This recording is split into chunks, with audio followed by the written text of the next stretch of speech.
बिस्मिल्लाहिर्रहमानिर्रहीम, अस्सलामु अलैकुम। आज मेरी कोशिश थी कि किसी न किसी सीनियर जर्नलिस्ट के साथ जो प्रेजेंट सिचुएशन है पाकिस्तान और इंडिया की टेंशन और साथ साथ जो सैलाब की सूरत हाल है मुल्क में, इस हवाले से बात कर ली जाए। तो मेरी खुशकिस्मती है कि इस वक्त मैंने छापा मारा है बाकायदा, और मेरे हाथ आए हैं जनाब हमारे सीनियर जर्नलिस्ट, हमारे भाई आजम खान साहब। इनसे हम जो टेंशन्स हैं, यानी कि हमारे यहाँ मुल्क के अंदर जो टेंशन है सैलाबी सूरत हाल, और साथ साथ जो पाक इंडिया रिलेशन या पाक इंडिया टेंशन है, इस हवाले से खान साहब से हम बात करेंगे।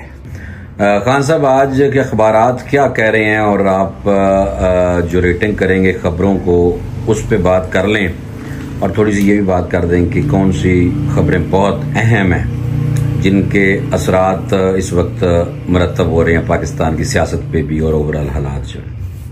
जी, आज के अखबारात इस वक्त मेरे सामने हैं। यकीनन जो पाकिस्तान में इस वक्त अफसोसनाक खबर है वो शदीद बारिशों से जो तबाही आई है, पूरी बस्तियां, गांव और घर मुनहदम हुए हैं, लोग बेघर हुए हैं।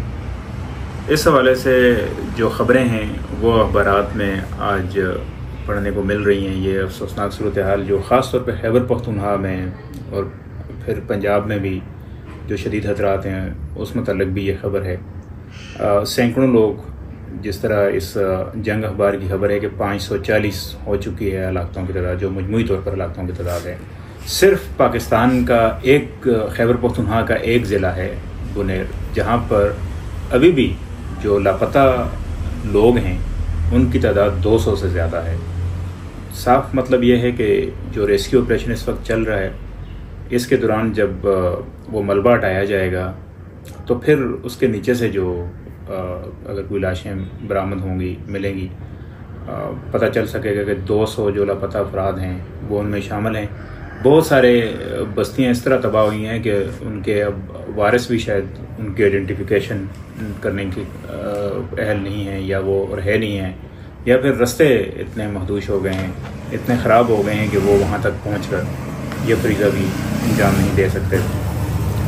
जंग अखबार में जहाँ पे सुपर लीड बारिश और सैलाब के हवाले से है, उसके बाद हमारे इंटीरियर मिनिस्टर की एक प्रेस कॉन्फ्रेंस है जिसमें वो इंडिया और पाकिस्तान की जो हालिया जंग थी मई के महीने में, उसके बारे में बता रहे हैं कि किस तरह पाकिस्तान की इंटेलिजेंस एजेंसीज़ को पल पल की खबर होती थी, और जो भी फैसले इंडिया की तरफ से होते थे, जो मूवमेंट भी होती थी, जिस तरह का भी कोई वहाँ एक्शन होता था, तो इनका ये दावा है कि वो पाकिस्तान पहले से इस हवाले से तैयार होता था, खबर होती थी।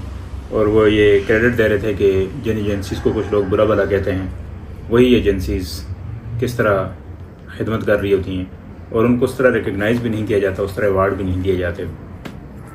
ये इंटीरियर मिनिस्टर की प्रेस कॉन्फ्रेंस थी जिसमें उन्होंने ये भी बताया कि जो पाकिस्तान ने 6 तैयारे इंडिया के 6 और 7 मई की रात को मार गिराए थे, उनकी वीडियोस तक पाकिस्तान के पास मौजूद हैं, एविडेंसेस मौजूद हैं, और ग्राउंड से पाकिस्तान की इंटेलिजेंस एजेंसीज ने, यानी ग्राउंड से मतलब यह है कि इंडिया की तरफ से वो एविडेंसेस कलेक्ट किए हैं, और उसके बाद ये क्लेम किया कि हमने इंडिया के 6 जहाज मार गिराए हैं। खान साहब, इसमें एक क्वेश्चन है कि ये जो इंडियन एजेंसीज थी उनका रोल इतना अच्छा नहीं रहा, वो सही मालूमात अपने लोगों को या अपनी अफवाज को नहीं दे सकी कि जो PL-15 है जो हमने इस्तेमाल किया, उसकी रेंज का ही उनको नहीं पता था, कि वो समझ रहे थे कि ये 150-140 तक उसकी रेंज है। तो वो जो ओरिजिनल हमें चाइना की तरफ से मिसाइल मिले, तो क्या ये बात कहाँ तक दुरुस्त है? इस पर भी बड़ी गुफ्तगू देखी गई है।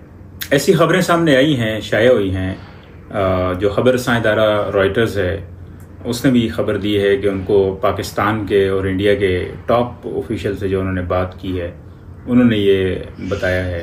उन ऑफिशियल्स के नाम तो ज़ाहिर नहीं किए गए, लेकिन ये बात जाहिर की गई कि जो पाकिस्तान की कैपेबिलिटीज़ थी, कैपेसिटी थी, उसको अंडर एस्टिमेट किया गया और इंटेलिजेंस फेलियर बताया गया कि इंडिया को, रॉयटर्स के मुताबिक इंडिया को ये मालूम ही नहीं था कि पाकिस्तान के पास जो टेक्नोलॉजी है वो उसकी जो सलाहियत है और जो प्रिसेशन है, यानी पाकिस्तान जिस एक्यूरेसी के साथ टारगेट कर सकता है और जितनी रेंज में कर सकता है, उस हवाले से दुरुस्त मालूमात नहीं थी।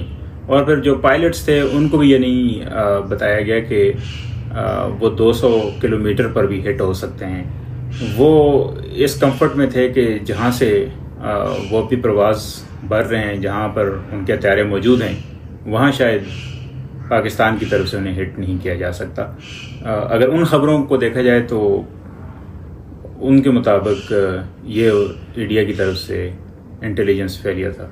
यानी कि ये कहा जा सकता है कि जो एजेंसीज वार थी, जो एजेंसियों की जंग थी, उसमें हमारी एजेंसी ने जो परफॉर्म किया है विद एविडेंस, वो हम जीत चुके हैं ये वार भी। और जो प्रैक्टिकल एयरफोर्स ने जो काम किया, जो उनके त्यारे गिराए, तो हमारी जो परफॉर्मेंस है वो दुनिया ने भी मान ली। लेकिन खान साहब एक और बात है कि जो उनके एयर चीफ को 3 महीने बाद जाके ये क्यों कहने की जरूरत पेश आई कि हमने भी पाकिस्तान के 6 ही त्यारे गिराए हैं? ये क्या उनको इंटरनली प्रेशर था, मोदी हुकूमत का प्रेशर था? आप इसको क्या ब्लंडर समझते हैं? और इससे, इस बयान के बाद उनकी साख मजीद खराब हुई है या बेहतर हुई है? देखें, जहाँ तक आपका सवाल का ताल्लुक है तो मैं तो खबरों के हवाले से आपको बता सकता हूँ बतौर सहाफ़ी। बाकी जो सख्त अल्फाज हैं या एडजेक्टिव का इस्तेमाल है वो या सियासतदानों की डोमेन होती है या ऑफिशियल्स की होती है, उस हवाले से तो मैं कोई तबसरा नहीं कर सकता। ज़रूर मैं बता सकता हूँ कि ये खबरें जो सामने आई हैं कि इंडिया अब जाके क्लेम कर रहा है कि उसने भी पाकिस्तान के 6 त्यारे गिराए हैं।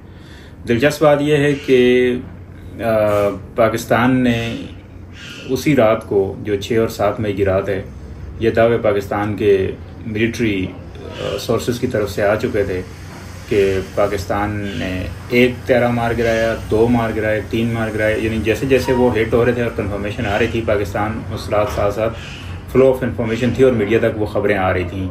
ये एक ट्रांसपेरेंसी भी होती है। आमतौर पर कहा जाता है कि ट्रुथ जो होता है वो फर्स्ट कैजुअलिटी होती है वार में, यानी जंगों में सच पहली चीज़ होती है जो हदफ बनता है। अब शायद जो वार की डायमेंशंस हैं वो तब्दील हो चुकी हैं। अब टेक्नोलॉजी का दौर है, हम टेक्नोलॉजी के ज़माने में रह रहे हैं, सोशल मीडिया का दौर है।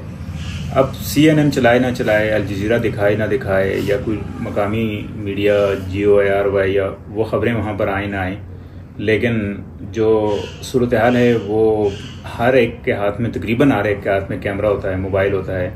तो इसी तरह हमने देखा कि इंडिया में भी जो मलबे की फ़ोटोज़ आई, तस्वीर आई, और बाद में फिर ख़ुद फ्रांस की तरफ से कंफर्मेशन आई कि उनका जो रफ़ाल, जिसको राफेल कहते हैं और हम उर्दू में रफ़ाल लिखते हैं, वो त्यारा भी मार गिराया गया है, उसकी भी कंफर्मेशन आई। फिर बाद में तजिए भी आए कि ये पायलट्स की भी ट्रेनिंग के ऊपर होता है, उसकी महारत के ऊपर भी होता है कि वो किस तरह ऑपरेट करता है, त्यारे में मसाला नहीं होता। और ख़ुद पाकिस्तानी जो ऑफिशियल्स हैं उनकी भी हमने मौक़िफ़ सुना, उनकी भी बातें सुनी। वो भी यही बता रहे थे कि इंडिया की फ़ौज भी प्रोफेशनल फ़ौज है, इंडिया के पायलट्स भी प्रोफेशनल पायलट्स हैं, उनकी भी अच्छी ट्रेनिंग है। बस ये वार में जो ज़्यादा अच्छा परफॉर्म करता है, जो ज़्यादा इंटेलिजेंट होता है, उसका स्कोर ज़्यादा होता है। अलबत्ता जो आपका सवाल है कि इतने अरसे बाद जो इंडिया की तरफ से क्लेम आया है, शायद उनके जो पॉलिसी मेकर्स हैं उन्होंने बैठ के ये सोचा हो कि क्यों ना, मतलब एक पाकिस्तान की तरफ से नैरेटिव बना हुआ है तो काउंटर करके ये बताएं कि दरअसल हमने भी पाकिस्तान के त्यारे मार गिराए हैं। पहले ज़माने में ये मुमकिन होता था।